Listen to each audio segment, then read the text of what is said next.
Les Acteurs de la Transformation, le podcast des acteurs qui façonnent l'entreprise de demain. Un nouveau rendez-vous qui donne la parole aux dirigeants, présenté par Fanny Bourdin, une production Adéquancy. Bonjour et bienvenue dans ce nouveau numéro des Acteurs de la Transformation. Cette semaine, nous allons aborder la transformation financière d'un grand groupe, Verallia. Avec nous, Franck Lévy. Bonjour Franck. Bonjour Fanny.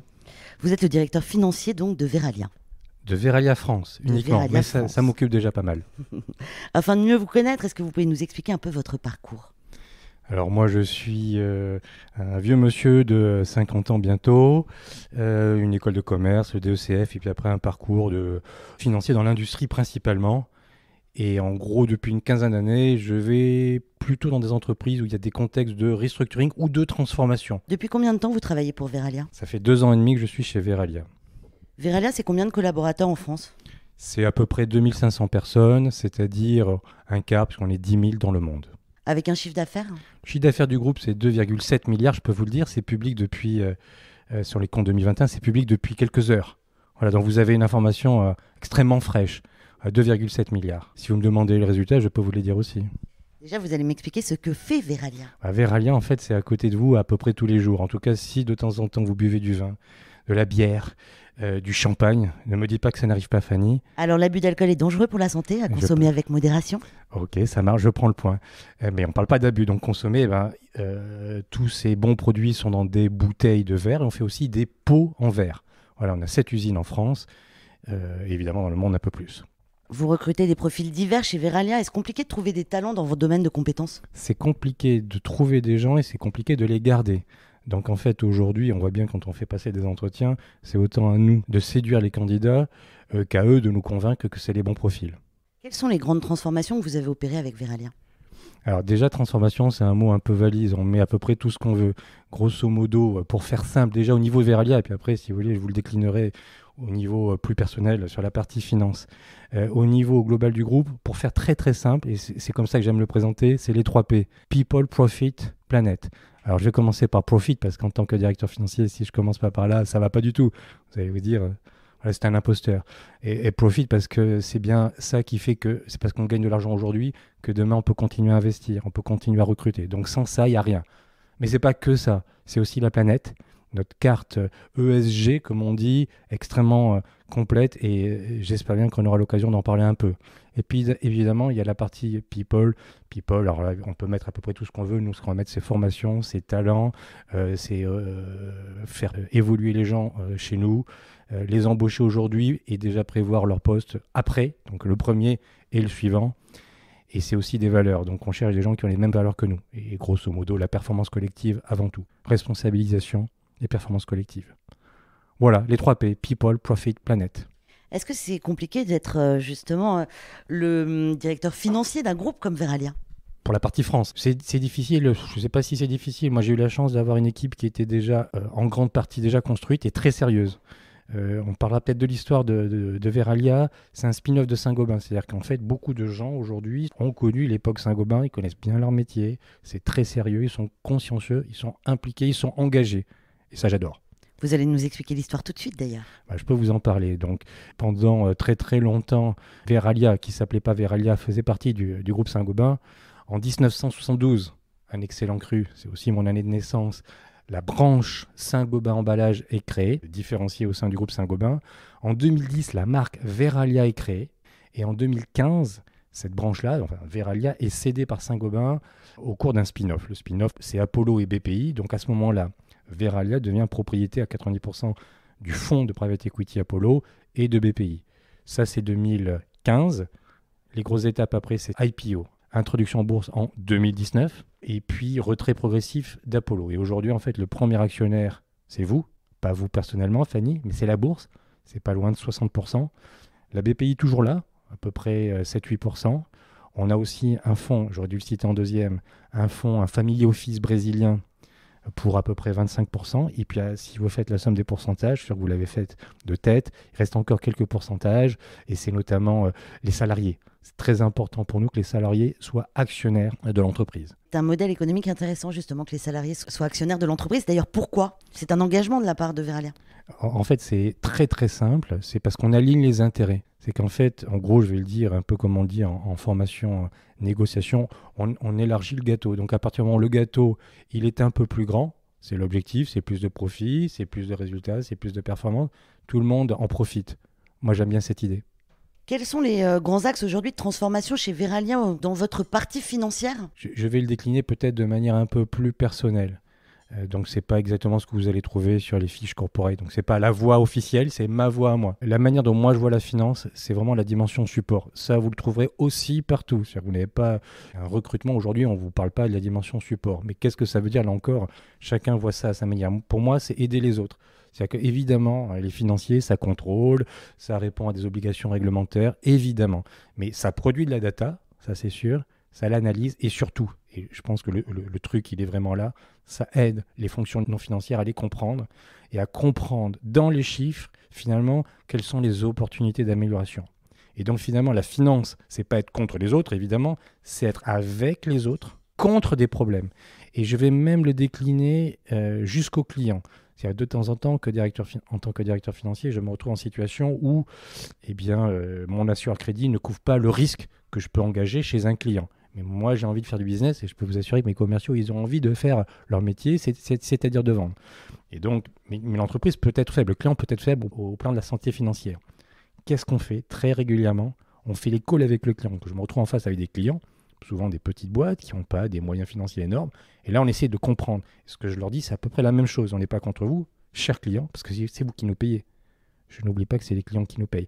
On n'est pas contre vous, on est avec vous contre un problème. Je peux vous dire que, 100 fois sur 100, au moins 99, ça marche. La personne est transparente, on est transparent, et ensemble, on résout les problèmes. Voilà. Quelles sont les opportunités justement d'amélioration de Verallia France ? Moi, je crois que la réponse, elle tient en 2 mots. C'est l'amélioration continue. En fait, l'amélioration continue, c'est infini. C'est-à-dire que par définition, vous remettez sans cesse votre métier sur l'ouvrage. C'est-à-dire que quoi que vous fassiez, c'est une belle année dans un contexte complexe, inflation, etc. Mais quand bien même l'année est réussie, tout n'a pas réussi comme on aurait voulu que ça réussisse. Et donc, on prend les opportunités d'amélioration et on se dit, le benchmark, c'est ça. Comment est-ce qu'on atteint le benchmark ? Comment est-ce qu'on joue en Champions League ? C'est toujours ça. Il y a un concept, c'est plus qu'un concept d'ailleurs chez Verallia, qui s'appelle le PAP, le Performance Action Plan. C'est un outil très typique de l'automobile, puisque l'automobile est assez précurseuse sur ça. C'est qu'on a un système, je ne vais pas le détailler ici, ça prendrait trop de temps, mais je retenais l'idée. On regarde tous nos coûts sur toutes les usines, dans le monde entier. On se compare à ce qu'est le benchmark par nature de coûts. Et sur chaque usine, ça dépend des usines, parce que certaines sont bonnes sur certaines dimensions, mais pas sur d'autres. On se dit à combien on veut arriver, à combien on peut arriver. On peut arriver à ça c'est le benchmark. Et après, on décline un plan d'action. Et ça responsabilise tout le monde. Pouvez-vous nous parler un petit peu des sujets d'actualité chez Verallia ? Je crois que vous en avez plusieurs. Je ne vais pas être très original ici aujourd'hui. C'est-à-dire que ce qui a marqué les derniers mois et qui va continuer à marquer l'année 2022, c'est ce contexte hyper inflationniste. Alors moi, je vous l'ai dit tout à l'heure, je suis un vieux monsieur, mais je crois que ces niveaux d'hyperinflation en France, on ne les a pas connus. En tout cas, moi, en tant que professionnel de la finance, je ne les ai jamais connus.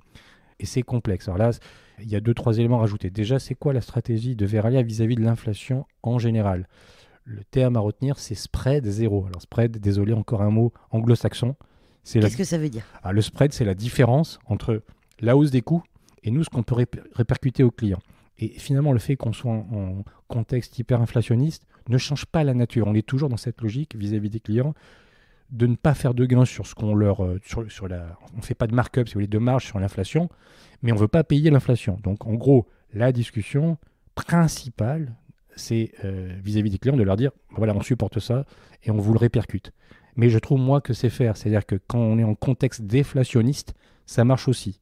Inflationniste, déflationniste. C'est-à-dire c'est faire, c'est le client, il sait qu'on n'est pas là, on est là pour lui vendre un produit de qualité à un certain prix, mais on ne profite pas d'un contexte particulier. Et les sujets d'actualité à part celui-là ? À part celui-là, ce sont les sujets qui nous animent tout le temps, et vous avez parlé d'humain.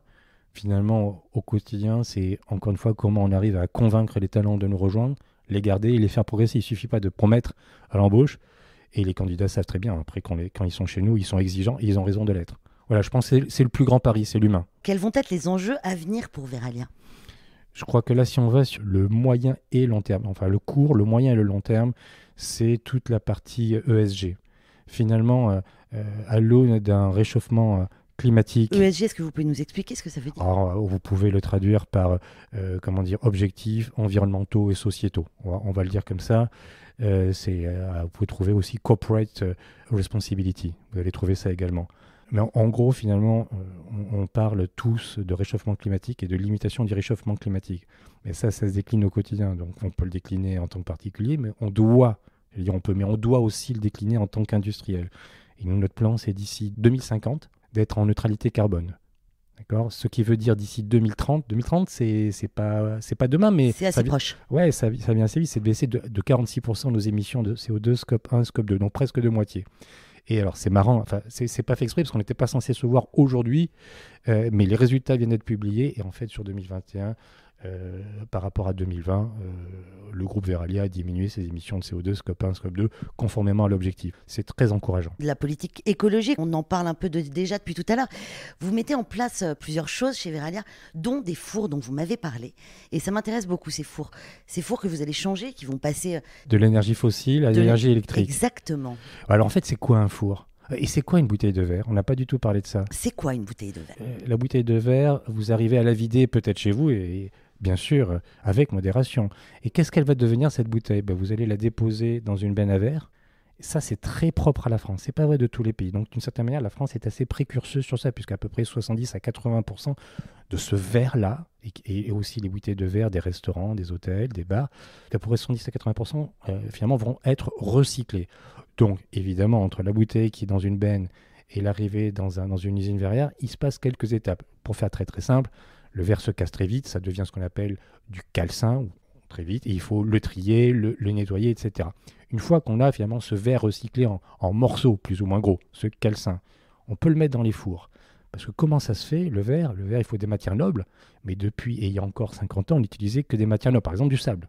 Mais la préservation de la planète, c'est réutiliser, recycler finalement ce verre. Donc, une certaine proportion de calcin est mise dans le four, et l'objectif, c'est de monter le pourcentage de ce calcin dit externe. Et évidemment, c'est très technique. On a une armée de techniciens qui regardent comment le four se comporte. Et le but, c'est de faire un verre de qualité avec du calcin en augmentant le taux de calcin. Oui, il devient rouge, c'est comme les souffleurs de verre. Absolument. C'est très spectaculaire. C'est comme les souffleurs de verre avec une petite différence.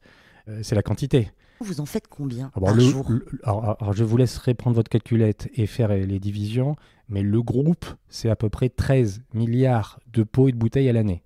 Voilà, c'est en jet continu. Et le four, c'est pas le micro-ondes, c'est que vous l'arrêtez pas dans la journée. Il tourne en permanence, jour et nuit, samedi, dimanche, même les jours fériés quand nous on se repose, le four ça continue, ça crache du verre. Donc effectivement, vous avez une bouteille qui sort, incandescente, c'est magnifique. Si un jour vous avez l'occasion de visiter une usine verrière, faites-le. Et je termine sur le four. Le four, c'est quoi ? C'est une sorte de gros parallélépipède. Il y a des matières qui rentrent, le fameux calcin en particulier, et des bouteilles qui sortent. Imaginez un grand appartement, 150 mètres carrés. Four, c'est ça. À l'intérieur, il fait un peu plus chaud dans un appartement, il fait à peu près 1500 degrés. Et c'est là, en fait, qu'intervient toute la dimension réduction d'énergie pour réduire aussi le CO2. C'est qu'un four, c'est comme une voiture. Vous pouvez conduire à 130 de moyenne sur l'autoroute, mais elle est parfois à 150. Bon, là, vous risquez péril. Puis elle est à 90. Mais à la fin, si vous faites ça, vous allez consommer plus d'essence. Donc l'objectif, c'est de bien conduire les fours. C'est extrêmement technique. Et c'est aussi changer la technologie. Vous avez à juste titre mentionné, Fanny, les fours électriques. Donc ça, c'est une nouveauté. On est précurseur dans le monde verrier sur notre industrie. C'est-à-dire qu'en pharma et dans la parfumerie, on le fait, ça existe, mais ce sont des contenants plus petits. Donc ça n'existe pas pour les bouteilles. Et nous, dans notre usine de Charente à Cognac, on va mettre en place, on va construire 2 fours électriques en 2023-2024. Comment ça se fait que ça n'existe pas justement dans vos domaines de compétences ? Je pense qu'il y a des barrières technologiques. C'est-à-dire qu'en fait, c'est un métier. Si demain, vous voulez vous voulez créer votre propre usine verrière, Fanny, il va vous falloir plusieurs dizaines ou centaines de millions. Donc, il y a une barrière financière à l'entrée, mais aussi une barrière technologique. Faire du verre, c'est extrêmement complexe. Il ne faut pas le dire trop fort, mais la finance, c'est très très simple à côté de ça. Mais je laisse croire à mes collègues, c'est parfois compliqué. Non, franchement, le verre, c'est un produit vivant, d'une complexité infinie et d'une beauté aussi infinie. J'imagine que faire un four électrique, ça va vous coûter de l'argent. Transformer un four combustion classique en four électrique, est-ce que ça va entraîner des coûts supplémentaires pour Verallia France ? Oui, absolument. Et le financier qui répond ça est heureux malgré tout de dire que ça va coûter cher. En fait, le four électrique coûte plus cher qu'un four classique. Et alors, je suis assez fier de le dire, et vous le voyez peut-être dans mes yeux, c'est que souvent, et je cite personne en particulier, mais souvent à la radio, à la télé, quand les gens parlent de leur motivation et de leur choix d'investissement, on ne sait pas trop si c'est une motivation écologique ou une motivation économique. Là, elle n'est pas économique, elle est écologique. Et finalement, on voit bien les valeurs. On voit bien les valeurs qui sont derrière. Donc ça me plaît, bien que financier. Merci beaucoup Franck Lévy pour votre participation aux Afters de la Transformation. Les Afters de la Transformation, c'est donc fini pour aujourd'hui, mais n'hésitez pas à retrouver tous les épisodes sur les plateformes de podcast. À la semaine prochaine. Les Afters de la Transformation, une émission à réécouter et à télécharger sur adconci.com et toutes les plateformes de podcast.